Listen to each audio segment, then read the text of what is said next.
You're listening to episode 250 of Outnumbered the Podcast, Peacemakers.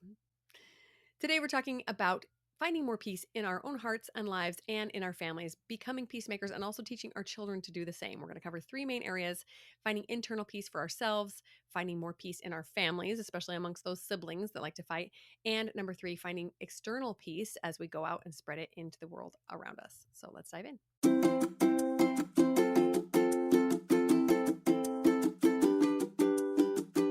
Hello, and welcome to Outnumbered the Podcast. I'm Audrey. And I'm Bonnie. We are experienced moms to a combined total of 19 children. In our weekly episodes, we explore relatable topics using our perspectives of humor and chaos. Tune in for advice and encouragement to gain more joy in your parenting journey.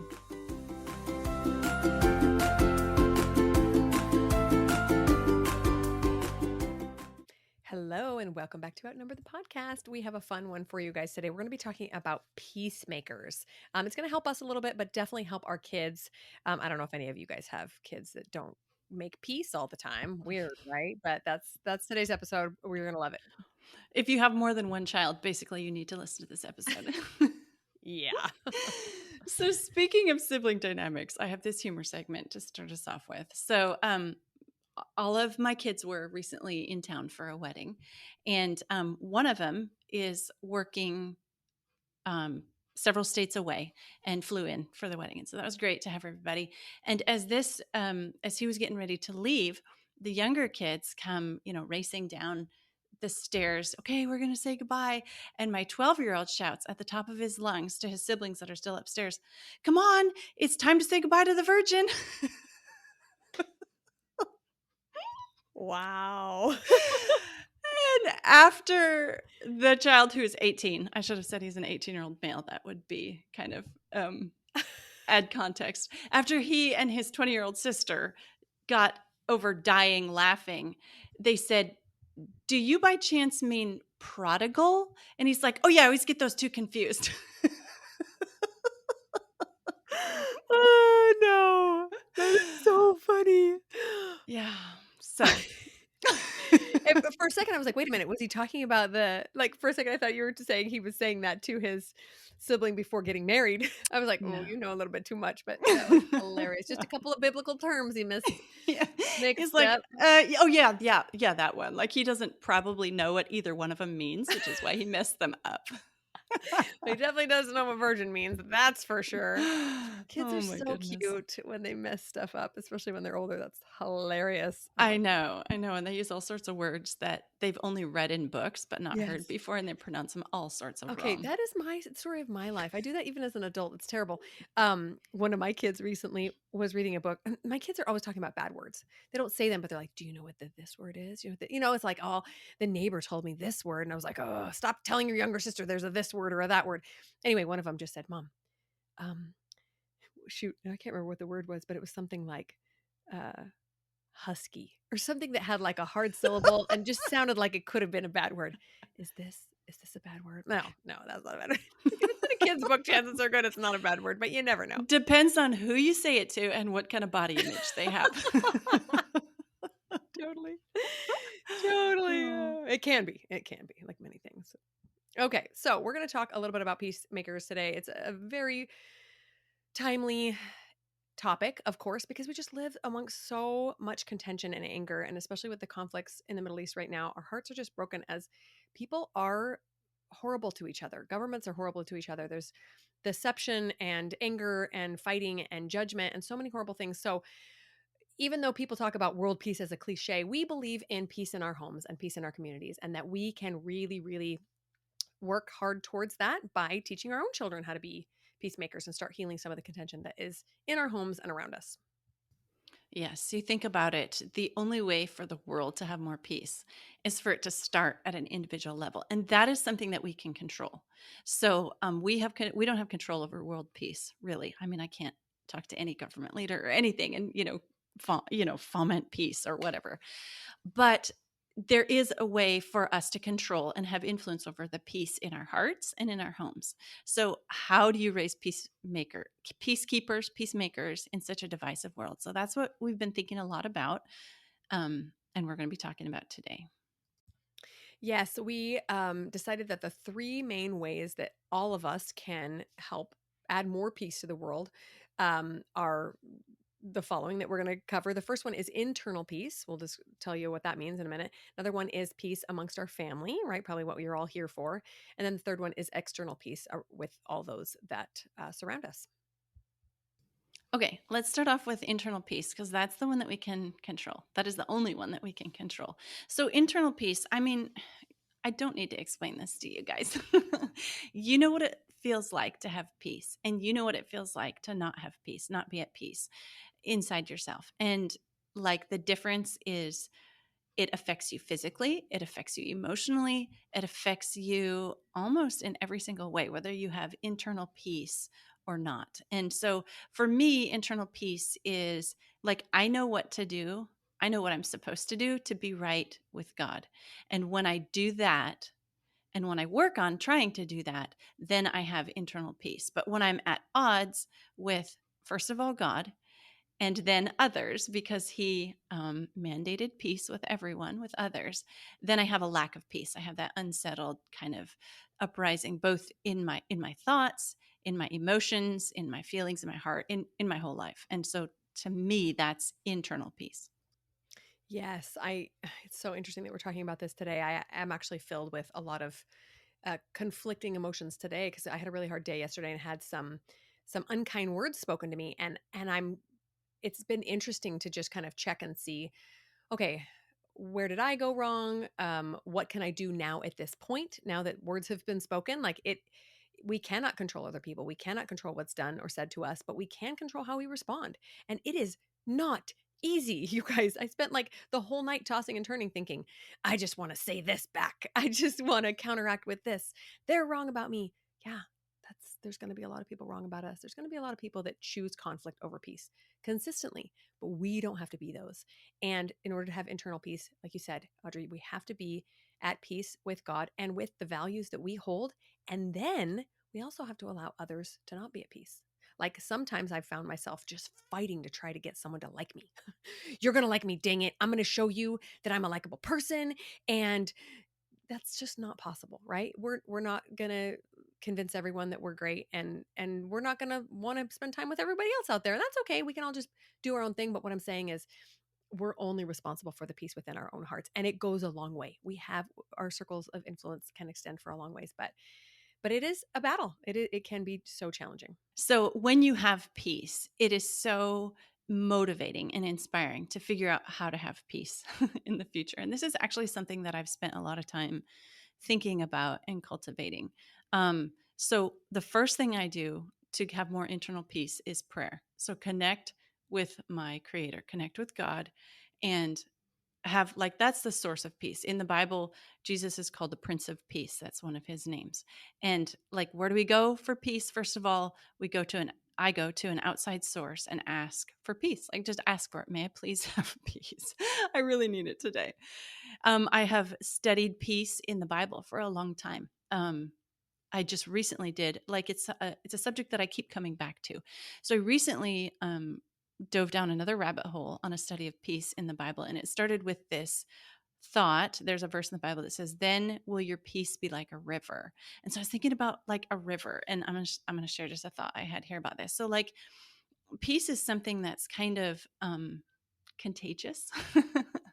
And so you think about, I have been both to the headwaters of the Missouri and to of the Mississippi River, which is the headwaters of the Missouri, which is where I grew up in Montana, and to where the Mississippi River dumps into the Gulf of Mexico.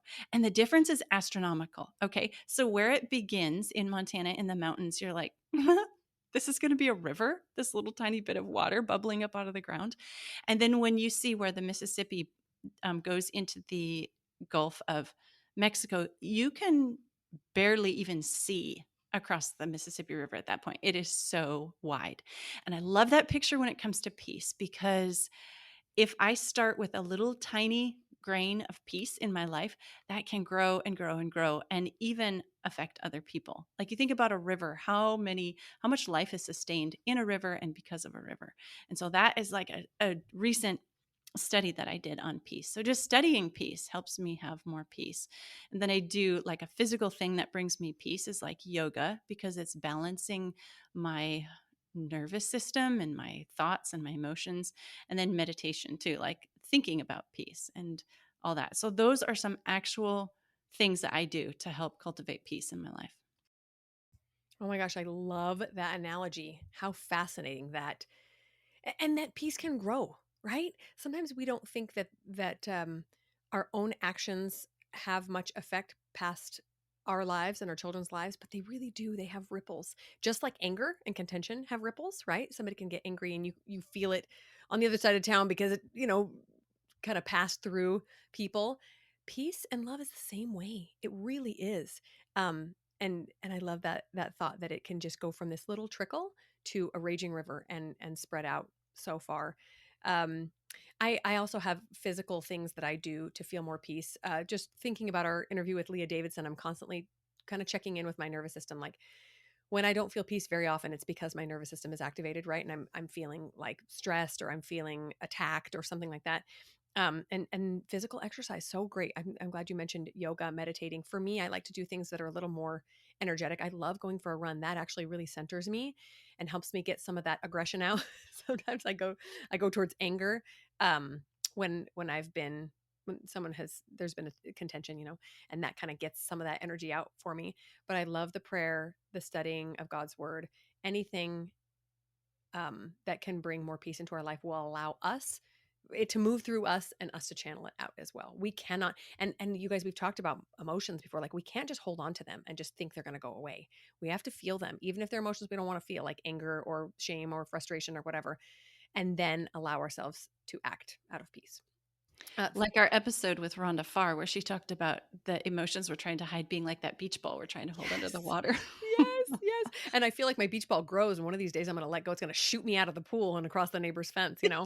We cannot push it down for sure, for sure. The other thing I'll say here is in this experience that I'm learning is I try not to respond when my nervous system is still activated because I can't think, right? I cannot decide how I want to react in a way that is in keeping with my values and with what I think is right. And so I just don't. So it's much better for me to say nothing if I can't say something nice. And I just remain quiet for a while. If necessary, I'll say, guys, I can't talk about this right now. Maybe my children, can we revisit it later on tonight after I've had time to think, time to breathe? This is hard for someone who thinks before talking. That's me. Audrey talks before thinking. Audrey thinks before talking. I talk before thinking. But to give myself a moment to relax, to find inner peace before I go spouting off and causing external chaos, right? So just really, really pay attention to what your heart is harboring. It takes all types. Usually I'm left like 2 hours later coming up with a thing I wish I'd said in my brain, like, oh, if only I'd thought of that. Okay, you guys, there's this hilarious song that my kids listen to. It's called the Comeback Song. And basically she talks about how somebody says something rude and she's like, oh, hold on a second. I've got it. It's coming. It's coming. Then 20 minutes later, she's like, oh yeah, well, comes up with it. It's hilarious. Go listen to it. I think that's good though. That's probably good. You get yourself out of a lot of fights that I probably get myself into. So okay, so we are moving on to number 2, second way of getting more peace, and that is peace within the family. So hard. Siblings fighting, kids yelling. I think most of us moms, one of the top 3 things we want in life is just less fighting in the home. More peace, right? We have an episode specifically on sibling rivalry. It's number 38. We'll link it in the show notes. So that's a great place to start. But it is a challenge, and it will probably continue to be a challenge as long as you have children, period. So true. So true. I have been, so on our Instagram account, we share funny memes, parenting things that we come across. And they're so fun and funny. But one of the recent ones I shared was about, a parent saying, well, what they thought it was going to be like to have kids before I had kids. And then what it's like after I had kids. And basically it's just him yelling, stop fighting, like constantly. That sounds about right. Yeah. Okay. So, how we teach and respond to our children, it has generational ripples. And this also means we're being affected by how our parents taught and responded to us and how their relationships were with each other and with their siblings and with their parents. Can't you think of somebody that you know where they had a terrible relationship with their parents, and now their children are having a terrible relationship with them, like if they have older children. Like that is the paradigm. So we have to examine our paradigms. Like don't let it cause guilt. You're kind of like we've said many times on this podcast, you have two chances at the parent-child relationship. One when you're a parent, one when you're a child. But just be aware that it is affecting you.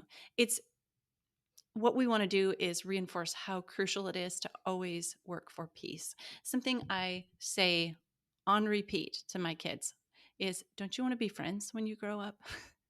And then I say to them, your sibling that you're fighting with, fill in the blank their name, is going to be an amazing person when they grow up. And I know you're going to want to be their friend, but you have to start that right now. And then I say to the other sibling, your sibling, fill in the blank name, is going to be an amazing person when they grow up. And I know you're going to want to be friends with them, but you have to start that right now. I could just record that and just play it constantly in my house. You should play it at night when they're sleeping. It'll just That is like the thing to do. I know what is that called? Subconscious, subliminal messaging subliminal. or Yeah. something. Mhm. It's Yeah. just gonna sink in there. They're gonna wake up and be like, you know what? You're gonna be amazing an adult. Want to be my friend?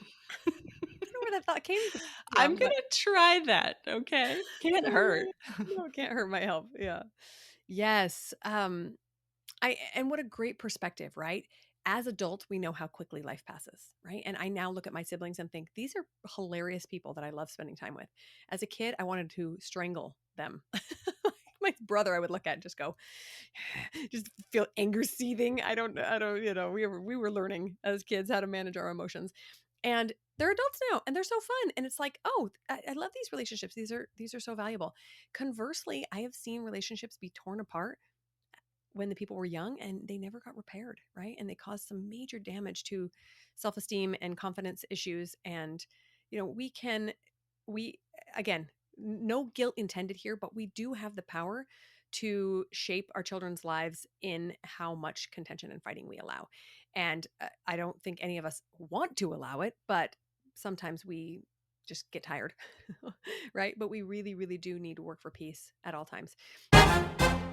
This ad is brought to you guys by Novely. You all know we both love to sew our own clothes. Why? Because it's so hard to find cute, comfortable, and stylish clothes with enough coverage. So that is why I started Novely 4 years ago. I wanted to give moms cute, colorful clothing options that were bold and fun, but also kept us from flashing the neighborhood when we were playing with our kids on the swings.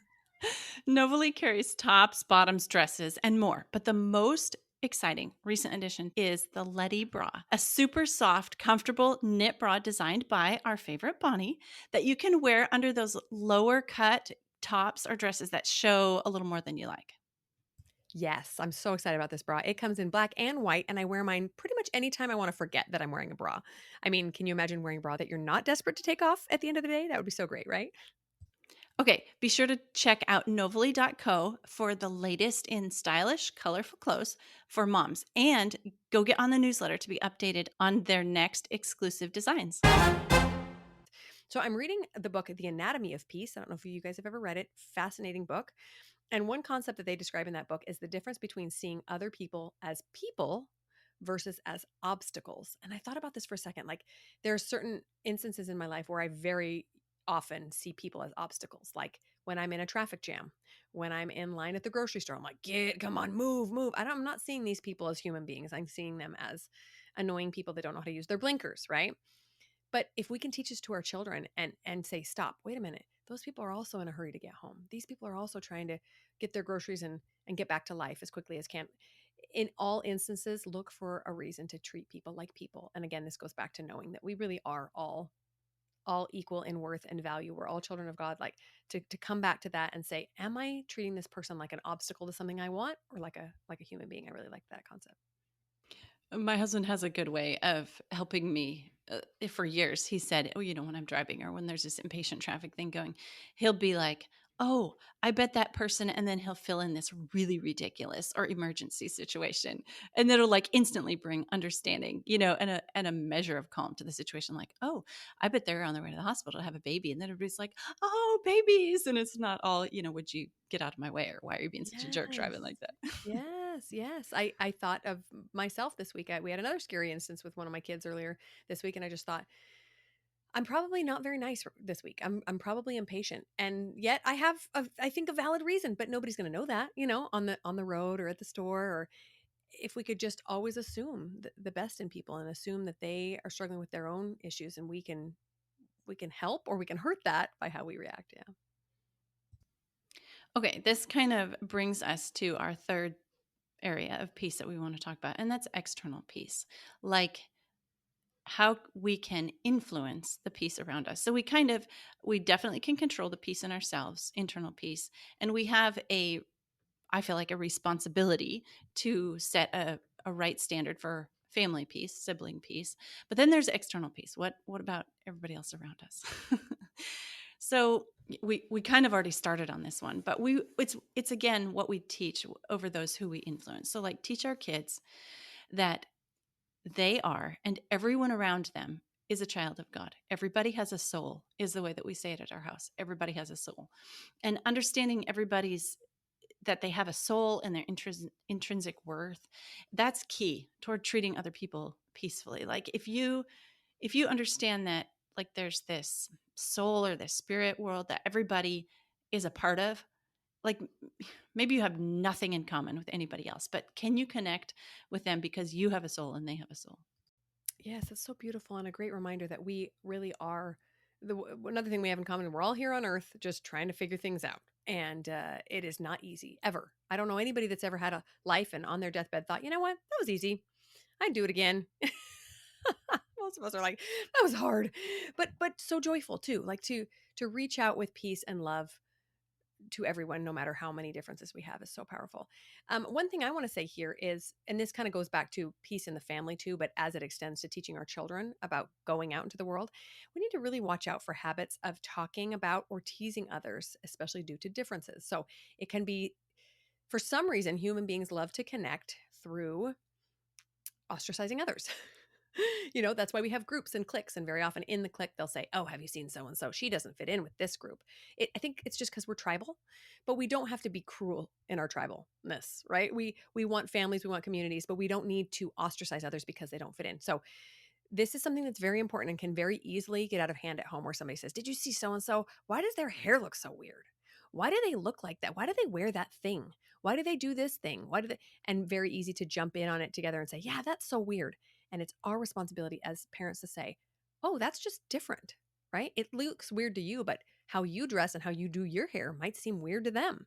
And, exposing them to other cultures and other communities and can be so powerful, and letting them open their eyes and realize we are all human. We all have souls. We just dress and talk and walk differently. Yes, that is such good advice. I remember one time, probably 100 times, when my kids saw somebody who was just different from them for the first time. Different skin color, different hairstyle, different body weight, different whatever. And little kids very, very curiously have comments and they don't know what to think. And sometimes they say things quite audibly in public. And you're like, shut up, kid. Like, talk about this at home. But okay, that's all for people that we can look at them and say, this person is trying to be a good person and live their life. But we're not whitewashing things here. We know that there is evil in the world and that there are people who are under the influence of evil and seeking to do evil. So, like, what do we do about them? We have a responsibility as parents as well to teach our kids values, and that includes what's right and what's wrong. And sometimes we look at people and we see something wrong, and we can use that as a teaching moment for our kids. How we do this, we talked about in episode 93, how to teach values without condemning others. That's a great place to start because we really dove deep into it there. And just kind of in a nutshell here, it is okay to say, we don't do that. That is between them and God. This is what I tell my kids all the time. We don't make choices like that. We don't engage in that kind of behavior, but that is between them and God, because going back to where we started, they have a soul and they have to answer for that soul to God. So absolutely, we teach our kids that certain actions are wrong. And oftentimes those conversations start because of something they've seen someone else do, or something in the news, or something that they've heard someone else say, or questions they have. Kids are so curious. And so definitely, absolutely, we have an obligation to teach our kids the difference between right and wrong. We're not whitewashing that at all. It's just it's tricky to figure out. But you know what? If you have kids, this is one you're going to have to figure out, because they're going to bring it up to you. It's not like they're forcing the issue. It's just that curiosity. They just want to know. And it's our responsibility to teach them that. Yes, and they want to put people in boxes, right? We all do. We want to make sense of the world. And I'm pretty sure I have 10 children. I'm pretty sure this has happened 10 times where they've learned about, a young child has learned about smoking. And then the next person they see with a cigarette goes, oh, that's bad. That's, oh, okay, well, again, that's between them and God. And that is their choice. So, They can make that so choice. But loud, clear. so loud. Yeah. That's bad. That's unhealthy. You're going to get cancer. I'm like, oh, can we not? Oh, okay. So, yes, that is just socialization. We get to teach our children, but so powerful that we are not saying that we relinquish our responsibility to teach our children the value set that we firmly believe in, that this is right and this is wrong. And then we get to deal with the children that go out and make their decisions that sometimes are in keeping with our value set and sometimes are not. And we always want them to know that we love them and they have a soul and we all get to make our own choices, right? But such a powerful lesson to teach kids early on. I also want to say here that I think it's an important concept to teach children how far, like we mentioned, that circle of influence extends, right? Um, I can think of ways that someone speaking kindly to me has created ripples. Someone has known I've been having a bad day and has done something kind for me, and that has then extended my kindness on. Just like we mentioned before, that can be a really fun activity, actually, is to, kind of have an imaginative scenario where what if somebody did this and then that happened and that happened, and to see how far those ripples can spread. Because the same thing goes with when people speak unkindly. So such a great lesson for little kids that are still learning the effects of their actions. Okay, so peace can be described as love or harmony. Like those two things, unity, right? Those things cause you to have all those good feelings wash over you. So you can ask your kids to use, there's a couple questions I have my kids ask themselves, and this is helpful for them to start thinking toward this being a peacemaker. So one is, how would I feel if someone else did this or said this to me? Like, always turn it back on yourself, because kids are so narcissistic, which is just the natural state of a child, that they always think about it in terms of themselves. So you can use that as a tool to teach them, how would I feel if somebody said this to me, or if somebody did this to me? That's the question that I always start with. And then another one is, will this thought or action increase love and harmony in the world, or decrease it, or in our family, or with this other person, right? So will it help love, peace grow, or is it going to just kind of kill it? Like, peace is one of those things that just can be gone in a moment. I think we've all had that happen. And so it's so important to help our children learn how to cultivate it.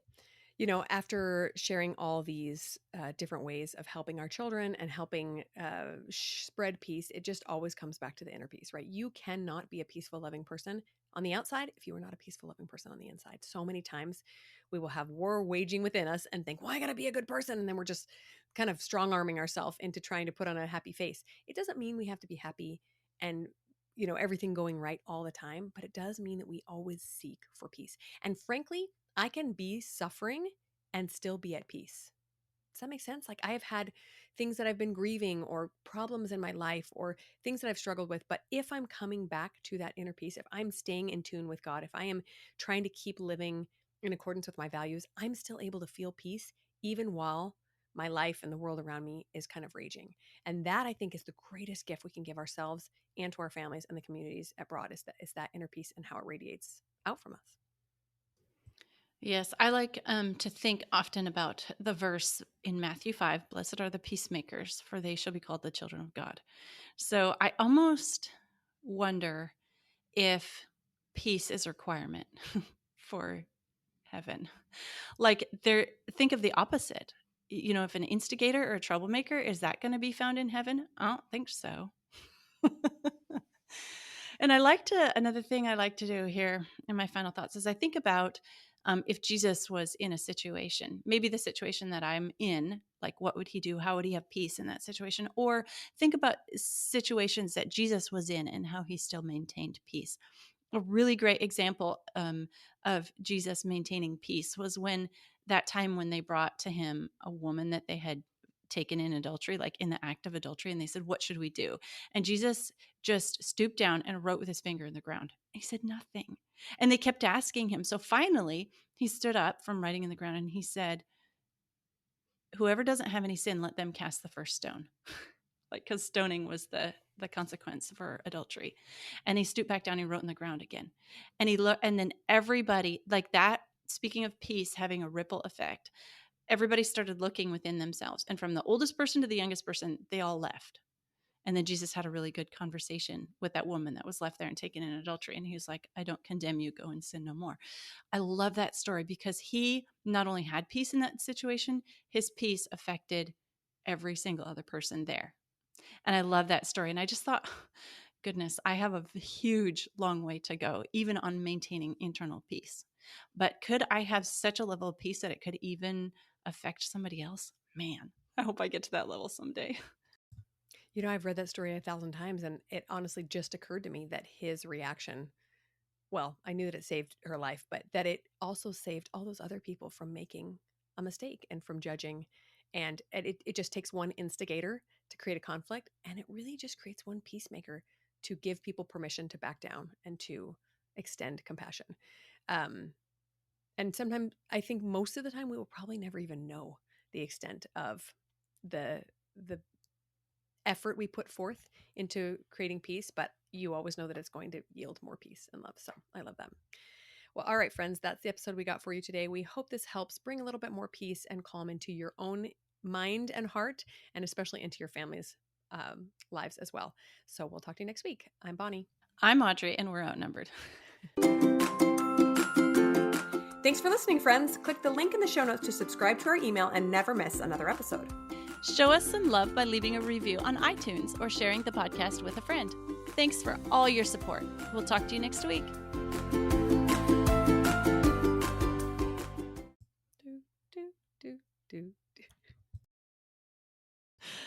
I'm looking up a Bible verse here and it's not cooperating with me. My connection.